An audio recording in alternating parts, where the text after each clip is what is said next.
What's up, Wisecrack? Helen here. It's been a minute, but Jared's giving me the mic today to get brainy with you about Big Mouth, the Netflix series that puts a spotlight on everyone's most discomforting season of life, puberty. A few of you have asked us to cover Big Mouth, but coming up with a good angle admittedly hasn't been easy. On the surface, Big Mouth isn't the most profound thing in the world. I mean, it's basically what you'd get if The Simpsons and Degrassi gave birth to a weird sex ed class that's set to the tune of catchy parody songs about menstrual blood and doing sex on a woman. Hey, Rick, it's not weird that I haven't, done sex yet, right? But we saw a couple possible angles from a neuroscience and psychology standpoint that maybe sorta kinda work, which is why I'm here to walk you through them.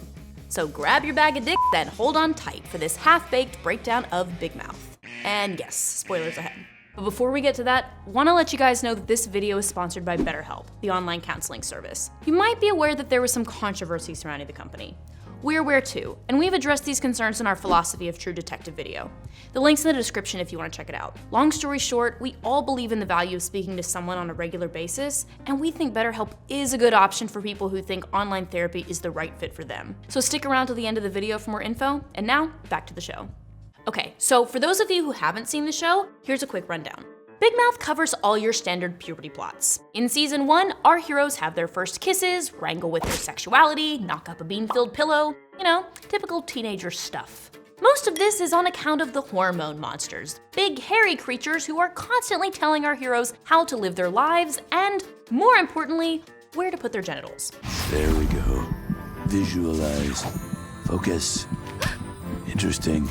Yes.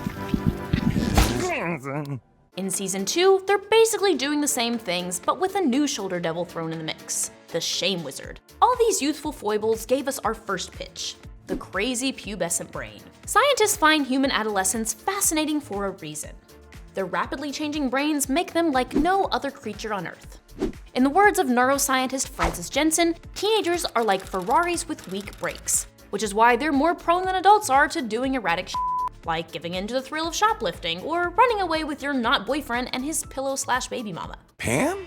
Scorpion? Jay, who are these pillows? We're his family. Who the f are you, bitch? That's because the part of the brain that's responsible for what we call executive functioning, which includes things like making rational decisions, isn't all the way developed yet. All of this madness kicks off during puberty, when the brain begins to undergo a whole lot of changes that will eventually turn you into a grown-ass human being. Maybe. Oh, hey, Nick. Coach Steve? How about an awkward reaching fist bump, my dude? What are you doing here? Oh, I still go to the pediatrician. What's not in the medical community as a man, baby? You're the man, baby, Steve. And you might be saying, no sh**. While scientific explanations of something we all mostly know is a worthwhile endeavor, it's not exactly a Wisecrack video. So I'm gonna give that pitch like a C-. That leaves us with our second almost angle, shame. There was a bit of buzz around the Shame Wizard when season 2 debuted last fall because A, David Thewlis, aka Professor Lupin from Harry Potter, voices the Shame Wizard and does a kick-ass job, and B, the character is just so good and something all of us have dealt with. But apart from throwing a wet blanket on the hormone monster's schemes, does the Shame Wizard actually reflect our lived experience of shame in a unique and thought-provoking manner? Well, what is shame anyway? It may be best described by contrasting it with guilt. Now, guilt is feeling bad about something that we've done, while shame is feeling like we're fundamentally flawed as the people we are. Or, as the Shame Wizard puts it during Andrew's trial, "But the state shall prove that Andrew Globerman didn't do a bad thing." Yeah. He is a bad thing! So along with all the warm, fuzzy feelings of first love or lust or whatever, puberty also brings an awful lot of shameful self-loathing. It's a common refrain that the older you get, the fewer f*** you give. And in that vein, Big Mouth asks, how does our shame change as we age? You're just a 13-year-old man who took what he wanted. Huh. Like me, I live balls out and I give zero f***. The Shame Wizard shows up as a little voice in Andrew's head after he gets caught jerking off over Leah's swimsuit. It's going to be fine. It's not.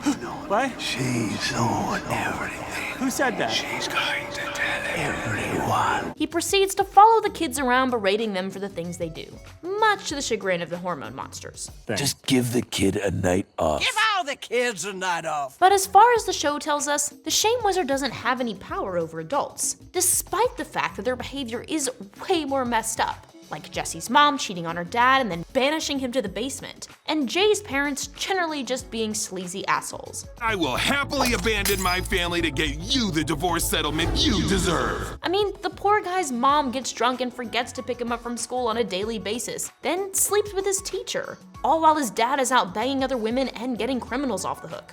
And these adults all seem to somehow avoid shame court. This gets really interesting in the context of the relationship between the shame wizard and clinically certified man-child coach Steve.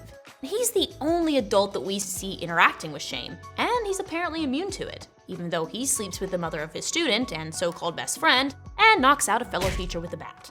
You might say the shame wizard can't get to Coach Steve because he's just plain dumb.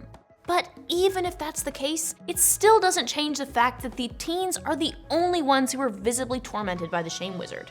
But for the sake of science, was 13-year-old you just being melodramatic when you felt like holding yourself up for the rest of your life after you called your English teacher mom?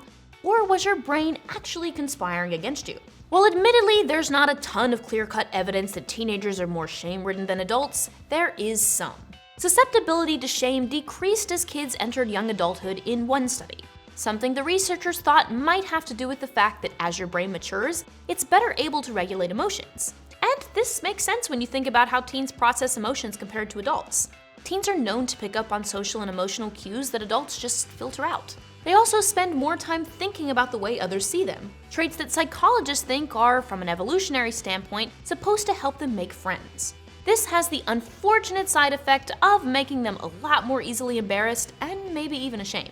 In a kind of creepy study where people were told that they were being monitored over video, teens were more likely to report feeling embarrassed than either adults or children. And parts of the brain associated with social emotions were a lot more active in teens during this scenario. Some scientists think this might have to do with the influx of hormones during puberty, aka the hormone monster showing up. So, theoretically, being rejected as a teenager is harder to swallow than when you're an adult because your brain is more sensitive to social emotions, making the whole experience a lot more painful. Big Mouth also does a really great job of highlighting the relationship between shame and depression. The shame wizard antagonizes pretty much all the kids at some point, but none of them are hit quite as hard as Jessie. All she wants is for her family to be together, but she winds up responsible for her dad getting kicked out of the house after she steals his weed gummies. The shame wizard bears down on her hard. Was it worth it, Jessie? Just to get hella faded? No. Only to return in full force after she slut-shames Gina. Gina refuses to forgive her and calls her a hypocrite, ultimately leading to Connie being replaced by the depression kitty and Jessie being locked away in a padded room in the Department of Puberty. I should get up. It's kind of weird to be in bed in the middle of the day. No, it's not. Both guilt and shame are linked to depression, but it's been argued that shame might be more potent in actually causing depression than guilt. That idea kind of offers an explanation for why Jessie is the only major character who winds up depressed, despite the fact that shame impacts everyone. Obviously, her home life is significantly more messed up than anyone else's, except maybe for Jay. But I'd argue that Jessie's shame runs a lot deeper than that of her friends, because the consequences of her actions reflect more negatively on her character than her friends do. Even though Andrew feels shame for being a quote pervert, his masturbation habits can easily be adjusted. Actually, I don't think I'm gonna jerk off inches from my best friend's face tonight. I am better than that. But Jessie can't go back and fix the things that lead her to believe she's a bad daughter and a hypocrite. That, combined with the fact that her family support is kind of lacking, makes her more prone to depression. Something she can only get out of, literally, with the help of her friends. Yeah, the men saved her. Ugh. In the end, Big Mouth tells us that the best way to deal with shame is communication. I do need help. I want to talk to that therapist. While having a free-for-all at a middle school sleepover isn't exactly the most practical solution, being willing to talk about the way we feel keeps us from feeling alone. After all, whether you're an awkward middle schooler in the throes of puberty or a famously dead jazz phenomenon, life is a fucked up mess. Life is a fucked up mess. Life is a fucked up mess. We might as well laugh about it. So yeah, I'm gonna give that pitch a solid B. That's partly because shame is admittedly the low-hanging fruit here. Sure, we can cite studies that confirm our basic understanding of shame all day, but it's kind of one note. Maybe the shame wizard could have broached the idea that shame has some benefits for your psyche and society at large, an idea that's been argued by psychologists and philosophers alike. The kids sort of touch on that at the close of season 2. I want to be a good person too, I do. I know you do, you see. We're not so different, are we? But they don't really explore it in any meaningful way, so we don't have enough detail for a meaty discussion. Still, Big Mouth really kills its illustration of the power of shame during puberty. And smart stuff aside, if you're a Homo sapien who has or is currently going through puberty, Big Mouth is really relatable. But what do you think, Wisecrack? Is a whole video on the Rock of Gibraltar in order, or is there some other hot take you guys want to see? Drop us a line in the comments. Oh, you think you're excited? I just found out Dippin' Dots isn't fluorescent guinea pig duties. And before you go, this episode is sponsored by BetterHelp, the online counseling service. BetterHelp operates worldwide to pair people with licensed professionals who they can talk to on their computer, tablet, phone, whatever. As I said earlier, you might be aware that there was some controversy surrounding the company last year. We've been following it closely, and we're still confident that BetterHelp is a good option for people who think online therapy is the right fit for them. For a full breakdown of the issues brought up, please reference the end of our True Detective video. We've popped a link in the description. I'm all about breaking down the stigma of getting help for mental health issues, and something I really like about BetterHelp is how it makes it easy to get counseling for people who might otherwise feel uncomfortable about therapy. Everyone in the office has tried their service, they've liked it, and some are still using it regularly. The certified counselor I was paired with was attentive, professional, and smart. Definitely on par with any local therapists I've seen. Having said that, even in real life, you don't always click with your therapist. Trust me, I've been there. And then you have to schedule another appointment in another office, which can be super discouraging, not to mention take forever. But that's one of the great things about BetterHelp. If for whatever reason you don't connect with your therapist, you can get paired with another professional in under 24 hours. And if you're at all dissatisfied with your experience, BetterHelp is offering a full refund. So if online counseling sounds like a good fit for you, go to betterhelp.com/wisecrack to get paired with a certified professional within 24 hours. And with that, I'm out. Peace.